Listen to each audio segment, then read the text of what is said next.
Hello everyone, welcome back to the channel. This is a dramatized story inspired by real tensions within armies under pressure, when fear and loyalty collide, and lines between duty and survival begin to blur. The story you are about to hear takes place deep inside a Russian military outpost on the outskirts of a brutal war front where silence carries secrets louder than any gunfire. The soldiers stationed there had been fighting for months, tired, hungry, and stripped of hope. Orders came down from the top: another offense, if an impossible one. Their commander, a man named Colonel Sidorov, gathered the troops, his voice cold and steady as he read the new directive from Moscow. The men would advance through enemy lines despite knowing the operation meant certain death. Some soldiers exchanged glances. They had lost too many already, faces pale from exhaustion and frost. Fear crawled through the ranks, but what broke them wasn't the enemy, it was the command that followed: no retreat, no mercy, and anyone refusing to follow orders would be treated as a traitor. The moment the colonel finished, a heavy silence hung over the camp. Among the soldiers was Sergeant Yuri Antonov, a man who had already buried his best friend in the snow. He stared at the map spread across the table and whispered enough his voice trembled, not with fear, but with conviction. Those around him froze. This wasn't defiance yet, but it was the start of something dangerous. Yuri's words spread quietly through the camp. Men once followed blindly now began to question what they were dying for that night. As snow fell in heavy flakes, covering the trenches, Yuri sat with his closest comrades, Ivan and Mikhail. They spoke in low voices about home, about mothers waiting, about the pointless bloodshed that no one back home would ever know. The next morning orders came again. The colonel demanded readiness. Yuri stood among the men, but something inside him had shifted. He looked at the commander and said in a clear voice, "Sir, with all due respect, we cannot do this." The colonel's face hardened. "What did you say, soldier?" Yuri took a deep breath. "We are dying for nothing. The enemy is not the men across the line. It is the lies we are forced to live under." The colonel stepped forward, his boots crunching in the snow, his hand resting on his pistol. "Say that again." Yuri looked straight into his eyes. "We fight because we're told to, not because we believe in it, but belief cannot be forced." That was the moment everything broke. Some soldiers looked away, some gripped their rifles tighter. The colonel shouted at the guards, "Arrest him."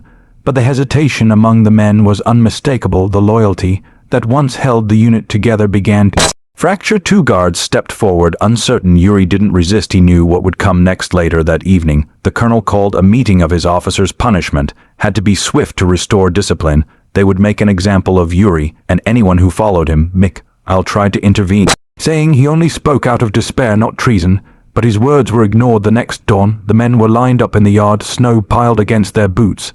The colonel stood before them, reading the charges against their comrade: defiance, disobedience, mutiny. Yuri stood tall, his face calm. The colonel asked for his last words. Yuri looked at his men and said, "Brothers, someday truth will outlive fear, and those who command through terror will crumble like ice beneath the sun."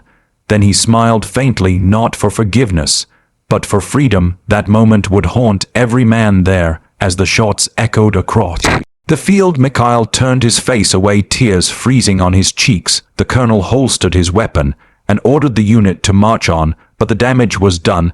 They followed his orders only in body. Their spirits had already rebelled. As the war dragged on, whispers of Yuri's defiance spread across other units. Quietly, soldiers began to question everything they were told. Stories traveled faster than bullets.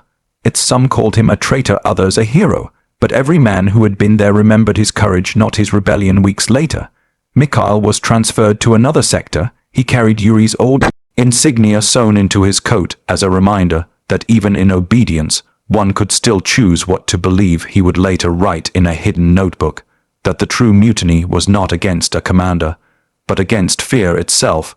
The higher command never spoke of what happened that day. Reports were buried, names erased, but rumors reached the villages. Families whispered about sons who refused to kill, about men who disappeared after saying no. And in that silence, a quiet resistance began to grow somewhere deep inside Russia's vast frozen expanse. In hidden barracks, soldiers remembered the man who dared to say enough. The colonel who ordered his execution was later promoted. His victory reports filled with fabricated bravery and silence, but no medal could erase the look in his men's eyes when they realized power built on fear is never eternal. The war would end someday, but the memory of that morning would stay etched in the snow forever. The cold wind still carries the echo of those gunshots, the proof that even in the darkest corners of obedience, humanity can still rise one voice, can tremble an empire, and though Yuri Antonov's name would never appear in official records, his story became a legend whispered in trenches carried by soldiers who learned that courage is not about fighting an enemy, but daring to confront the truth behind your own orders. History will never record the full truth of that mutiny, but sometimes stories like these survive because someone dares to remember. Tell them, and today we remember that moment when ordinary men stood against impossible odds, and in their silence found something far greater than victory. They found their freedom. Hello everyone, welcome back to the channel. This is a dramatized keynote inspired by the idea of power, fear, and rebellion. Within the heart of a military machine that forgets its own humanity, when authority turns into tyranny, and loyalty becomes a chain instead of a choice, the story of Mutiny is not just about soldiers defying orders. It is about the breaking point of the human soul, when people who have given everything finally realize they have nothing left but truth. This keynote is not about politics. It is about courage and conscience, about that single moment when a man standing in a uniform begins to ask himself what he is truly fighting for. Imagine rows of soldiers lined up in the frozen dawn, their breath visible in the cold air, their faces numb from exhaustion and fear. For months they have obeyed every command, they have marched through fire and snow, watched their brothers fall, and heard promises that victory was near, yet every son eyes only brings another order and another grave. It is in that silence that mutiny is born, not from hatred, but from despair, a spark that begins in the heart of one man who refuses to be silent any longer. That man does not set out to be a hero, he simply cannot live another day in a lie, and that is the greatest rebellion of all, because true power does not fear the enemy, it fears the truth that no matter how strong a regime or army may seem, it is built on men, and those men have hearts that can break, they have minds that can question. And once they start to question, everything begins to tremble. Fear is the weapon of every dictator. Fear keeps soldiers marching even when they know the road leads to death. But fear is also fragile. It only survives as long as no one speaks against it. And when one man stands up and says no, that fragile system begins to crack. That single act of defiance is not only a military rebellion, it is a moral awakening. It is the soul of a nation stirring under the weight of silence. And that is why such acts are punished so harshly, because those in power understand that courage spreads faster than commands. The story of the mutiny is not one of chaos, but of clarity. It is the moment when blind obedience gives way to human understanding, when a soldier looks at his commander and no longer sees a leader, but a man hiding behind authority, and that realization is unstoppable. No amount of force can destroy an idea once it takes root in the human spirit. When we talk about execution in this context, we are not speaking only of death by bullet, we are speaking of the destruction of truth. Every time a voice is silenced, every time fear wins over justice. But history has shown again and again that truth cannot be killed.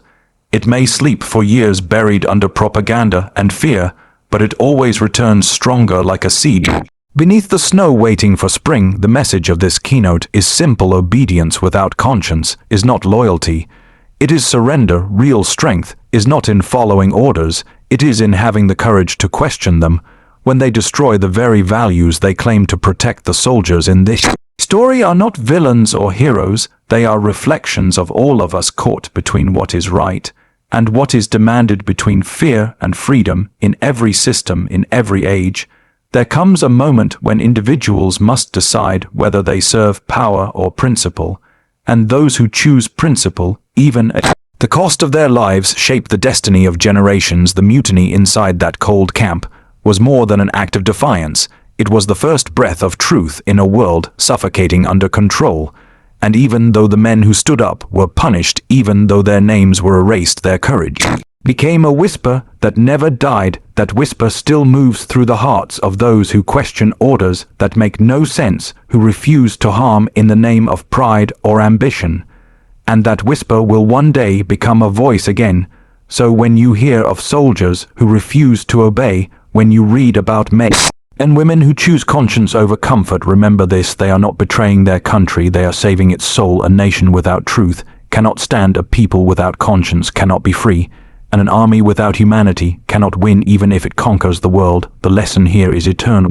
Power that demands blind obedience is always afraid of the light, because light exposes truth and truth exposes weakness, and no empire, no ruler, and no ideology can survive once people stop believing in the fear that sustains it. So let this keynote remind us that the real battlefield is not in trenches or the borders, it is within the heart of every person who must choose between silence and truth, between fear and courage, between following and standing firm. And when the time comes when the world demands your obedience at the cost of your soul, remember the story of those soldiers who dared to say enough. Their courage may have been buried under snow, but their spirit lives on in every act of defiance that seeks justice and every voice that refuses to be silenced. The mutiny was not the end, it was the beginning of a truth that one day will outshine every lie, and in that truth lies the real victory, not of armies, not of leaders, but of humanity itself.